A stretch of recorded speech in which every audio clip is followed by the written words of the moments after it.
Another case I had today that I want to talk about was trigger finger. And the reason I want to talk about trigger finger is because it's incredibly common. I've got trigger nodules on all my tendons. They're not triggering yet. They're not doing that classic click, but they certainly hurt. We go down to Cornwall every year. I'm based in Hampshire. We go down to Cornwall every year, and I just know that if I'm driving on the motorway for 3.5, 4, 5 hours, I just know my trigger nodules are going to flare up. And the way I get it is pain across my knuckles here on the front. Sometimes I feel it on the back as well. But the patient I wanted to talk about today was a 45-year-old, which is young, to be fair, for triggering. And he came to me completely stuck down like this.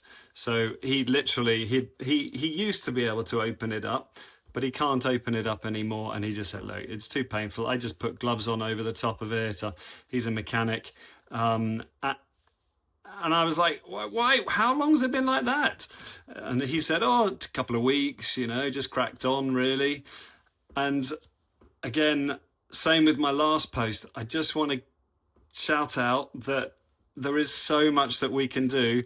Within 2 minutes, I'd had some local anaesthetic in here, completely painless, and just flipped his finger straight, added in some steroid under the skin, back to cured in the matter of 5 minutes.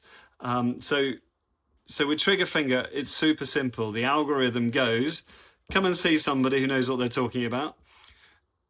If you've tried splints and everything else and it's just not getting better, then have a steroid injection. And all we do is just put it under the skin. You don't need to go through the tendon or into the sheath or anything like that. Don't get complicated on this, but we can just put it in. And I use pediatric needles, the teeny tiny ones, and just stick it under the skin. It's not sore. I use local anesthetic. And it's 85% of the time, it's curative, and I never see those patients again. So if you've got tenderness across the front of your palm like that, and it's sometimes you can, if you're clever and you feel it on here, you can actually feel something rubbing underneath your finger, a little lump. Okay. And if you come to the clinic, I'll get my ultrasound machine out and I'll be able to show you that lump on the ultrasound machine and show you why it's clicking and clunking. But trigger finger, you don't need to live with it. Come and see me, and a steroid injection can usually sort you out.